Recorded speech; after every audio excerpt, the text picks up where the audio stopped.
दोस्तों अपने प्यारे भारत के दो बिगेस्ट शहर बेंगलुरु और मुंबई, अपने आप में दोनों शहर काफी खास हैं और दोनों शहरों की एक ही प्रॉब्लम है, ट्रैफिक। जनसंख्या काफी ज्यादा बढ़ते जा रहा है। बेंगलुरु में तो पानी की भी कमी हो गई है। यही कारण है कि बेंगलुरु को ट्रैफिक से निजात दिलाने के लिए और मुंबई को भी कई सारे बड़े बड़े बुनियादी ढांचा परियोजनाओं पर काम चल रहा है। चाहे हम मेट्रो की बात करें, एक्सप्रेसवे हाईवे की बात करें, ट्रॉली की बात करें, कई सारे प्रोजेक्ट पर काम चल रहे हैं। इन दोनों शहरों के ट्रैफिक को कंट्रोल करने में जो सबसे इंपॉर्टेंट रोल प्ले कर रहा है वो है टनल, जी गाइस, सुरंग। कई सारे टनल को बनाया जा रहा है जिसके वजह से एक बड़ी आबादी अपने यातायात के लिए टनल के रूट को फॉलो कर रही है, जिसके वजह से लैंड पर, भूमि पर, सतह पर जनसंख्या से छुटकारा मिल रहा है। लेकिन जितने टनल बन रहे हैं उतने ही काफी नहीं है। सिर्फ बेंगलुरु के अंदर 170 किलोमीटर लंबा सुरंग का जाल बिछाया जा रहा है फ्लाईओवर के माध्यम से, ताकि बेंगलुरु को ट्रैफिक से राहत मिले। वहीं मुंबई में भी कई किलोमीटर की सुरंग को बनाया जा रहा है। मेट्रो टनल अलग है, एक्सप्रेसवे टनल अलग है, कोस्टल रोड के लिए टनल अलग है, एलिवेटेड कॉरिडोर अलग है। नाउ आज के इस वीडियो में हम लोग बात करने वाले हैं इस थंबनेल पर कि बेंगलुरु सुरंग में मुंबई, ये क्या मुद्दा है। बेंगलुरु के सुरंग में मुंबई कहां से आया, इस पर बात करेंगे। इसको लेकर के क्या ट्रेंडिंग चल रहा है, इस पर बात करेंगे। साथ ही बेंगलुरु टनल और मुंबई टनल दोनों को जानेंगे, कौन कौन से बिगेस्ट टनल पर काम चल रहा है बेंगलुरु में और मुंबई में, और किस तरह से इनके बनने से इन शहरों को ट्रैफिक से निजात मिलेगा। नमस्कार and welcome to all India project. मैं हूं विकास।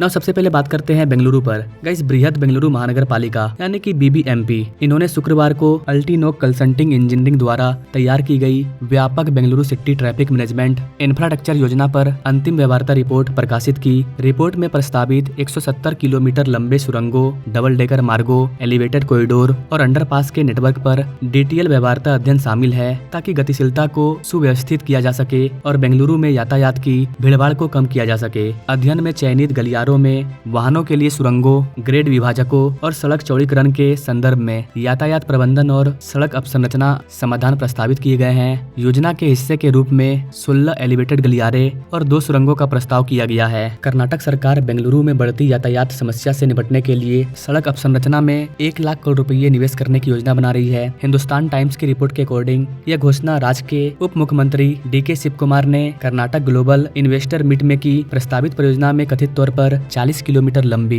जुड़वा सुरंगें शामिल है, जिसकी अनुमानित लागत 42,500 करोड़ रुपया है, तथा सड़क और मेट्रो रेल को एकीकृत करने वाला 41 किलोमीटर लंबा डबल डेकर कॉरिडोर है, जिस पर 18,000 करोड़ रुपए का निवेश होगा। सरकार ने 15,000 करोड़ रुपए के बजट से 110 किलोमीटर लंबा एलिवेटेड कॉरिडोर बनाने और 5,000 करोड़ रुपए के निवेश से 332 किलोमीटर बफर रोड विकसित करने की योजना बनाई है। अतिरिक्त बुनियादी ढांचा पहलों में 500 करोड़ रुपए की लागत वाली स्काई डेक, 27,000 करोड़ रुपए के बजट के साथ 74 किलोमीटर लंबा बेंगलुरु बिजनेस कॉरिडोर तथा बेंगलुरु की बढ़ती परिवहन आवश्यकताओं को पूरा करने के लिए दूसरे हवाई अड्डे का विकास शामिल है।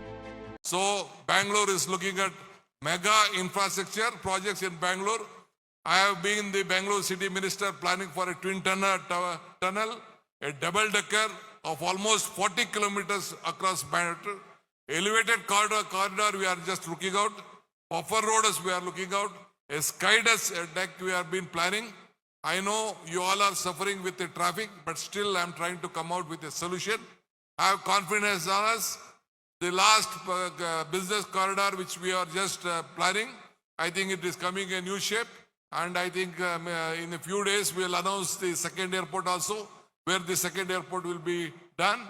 So as now we have just released our Karnataka investment policy, I think we are giving lot of opportunities for the younger generation, new generation. Lot of incentives have been announced.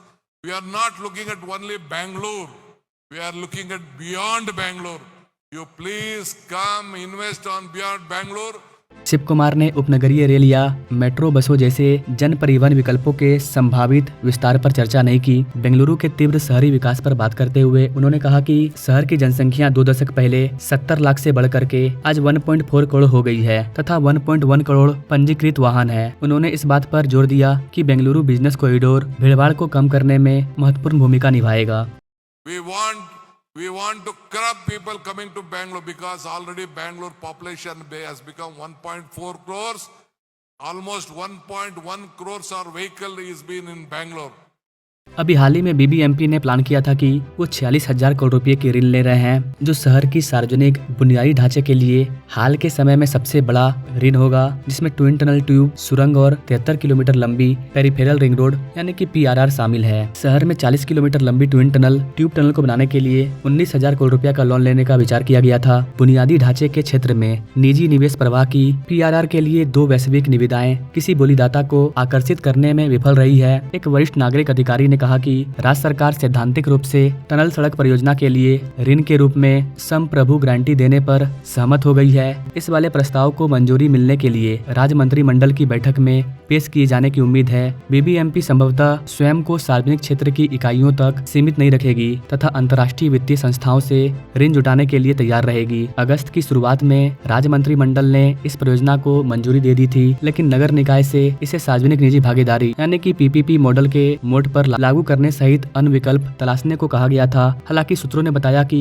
BBMP अब ऋण लेकर परियोजनाओं को अपने दम पर लागू करने का विचार कर रही है। 40 किलोमीटर लंबी सुरंग सड़कों में से 18 किलोमीटर लंबा उत्तर दक्षिण गलियारा उत्तर में हेब्बल फ्लाईओवर को दक्षिण में सिल्क बोर्ड जंक्शन से जोड़ेगी तथा 22 किलोमीटर लंबा पूर्व पश्चिम गलियारा पूरब में KR पुरम को पश्चिम से मैसूर रोड तक जोड़ेगी। एक सलाहकार द्वारा किए गए व्यवहार्यता अध्ययन से पता चलता है कि सिंगल ट्यूब सुरंग की लागत ट्विन ट्यूब सुरंग की तुलना में कम होगी। हालांकि सरकार ने 6 लेन वाली ट्विन ट्यूब सुरंग बनाने का फैसला किया है। ओवरऑल देखा जाए तो बेंगलुरु में कई सारे बड़े बड़े टनल पर काम चल रहे हैं ताकि बेंगलुरु के ट्रैफिक को कम किया जा सके। नाउ अब अगर बात करें मुंबई के टनल्स के बारे में तो कैसे मुंबई में भी कई सारे उल्लेखनीय सुरंग हैं और कई सारे नए नए सुरंग पर काम चल रहा है। चाहे हम लोग थाने बोरीवली की बात करें, कोस्टल रोड टनल की बात करें, गोरेगांव मुलुंड ट्विन टनल की बात करें या फिर बुलेट ट्रेन के लिए समुद्र के नीचे सुरंग बनाया जा रहा है उनकी बात करें। मुंबई में कई सारे बड़े बड़े सुरंग को बनाया गया है। इसके अलावा गाइस कहीं पर बुलेट ट्रेन, कहीं पर ट्रेन, कहीं पर मेट्रो। मुंबई में टोटल 14 लाइन मेट्रो है और टोटल 14 लाइन में से आपको कई जगहों पर मेट्रो के लिए टनल देखने को मिल जाएगा। मुंबई का जो सबसे पहला अंडरग्राउंड मेट्रो टनल है वो है मुंबई मेट्रो 3, जो किसी साल ओपन होने वाला है। साथ ही मुंबई में 100 किलोमीटर से अधिक आपको पाइपलाइन का जाल दिख जाएगा, वो भी अंडरग्राउंड है। ओवरऑल मुंबई में भी कई सारे बड़े बड़े टनल हैं। बेंगलुरु और मुंबई दोनों की प्रॉब्लम सेम है कि जनसंख्या दोनों की बढ़ती जा रही है। इसके लिए कई सारे बड़े बड़े टनल्स पर काम चल रहा है। मुंबई में जितने भी बड़े बड़े टनल्स पर काम चल रहा है उन सब पर मैंने वीडियो बना दिया है। मुंबई का शायद ही ऐसा कोई टनल प्रोजेक्ट हो जिस पर मैंने वीडियो नहीं डाला है। जब ये सारे टनल्स बनकर के तैयार हो जाएंगे तो आप कह सकते हैं कि मुंबई या बेंगलुरु के ट्रैफिक को राहत मिलेगी। लेकिन जब तक 4 साल 5 साल में ये टनल्स बनकर के तैयार होंगे तब तक जनसंख्या भी बढ़ती जाती है। जनसंख्या में जो वृद्धि हो रहा है वो रुक नहीं रहा है। लोग गाँव से शहरों की तरफ रुख कर रहे हैं, लोग शहर पहुंच रहे हैं। ऐसे में जनसंख्या का बढ़ना लाजमी है। अब अगर बात करें इस वाले थंबनेल की तो बेंगलुरु सुरंग में मुंबई, इस टॉपिक पर आपको कई सारे आर्टिकल देखने को मिल जाएंगे। इस आर्टिकल के पीछे का मेन रीजन ये है कि बेंगलुरु सुरंग सड़क परियोजना पर बीबीएमपी द्वारा जारी किया गया एक वीडियो जो कि ऑनलाइन सोशल मीडिया पर चल रहा है और उसका काफी ज्यादा मजाक बनाया गया है, क्योंकि वीडियो में नगर निकाय द्वारा शुरू की जा रही नई बुनियादी ढांचा परियोजनाओं पर प्रकाश डाला गया है। मतलब कर्नाटक की जो बीबीएमपी है उन्होंने वीडियो अपलोड किया कि बेंगलुरु में किस तरह से टनल का काम चल रहा है और वो जो वीडियो था उसका कुछ पार्ट मुंबई के टनल से कॉपी किया गया है। तो लोगों का कहना है कि आप मुंबई के टनल्स को दिखा रहे हो और आप एक ऑफिशियल हो। बीबीएमपी पूरे बेंगलुरु में जितने भी टनल्स पर काम चल रहा है सबको हैंडल करने का काम ऑफिशियल बीबीएमपी के पास है और वही अगर गलत चीज दिखाएगी तो लोग मजाक बनाएंगे ही बनाएंगे। वीडियो में फ्रेम के ऊपर दाईं ओर नरीमन पॉइंट में प्रवेश और साइन बोर्ड पर वर्ली लिखा हुआ है। मतलब आप वीडियो में नरीमन पॉइंट और वर्ली को दिखा रहे हो जो कि मुंबई में है और वीडियो बनाया गया है बेंगलुरु के लिए। इस चीज पर मजाक बना है। तो इसी चीज को लेकर के कई सारे आर्टिकल छपे हैं कि बेंगलुरु के सुरंग में मुंबई कहां से आ गया। तो आई होप कि गाइस आप इस मुद्दे को समझ पाए होंगे। बाकी बेंगलुरु में किस तरह से टनल्स का काम चल रहा है, मुंबई में कितने सारे टनल्स का काम चल रहा है, उसके बारे में मैंने आपको बताया। अगर आप बेंगलुरु या मुंबई के किसी भी बड़े प्रोजेक्ट, किसी भी बड़े टनल्स के बारे में जानना चाहते हैं तो आप हमें कमेंट कर सकते हैं, उस पर मैं अलग से अपडेटेड वीडियो ला दूंगा। बाकी मिलेंगे अपने लोग अगले वीडियो में, तब तक के लिए जय हिंद।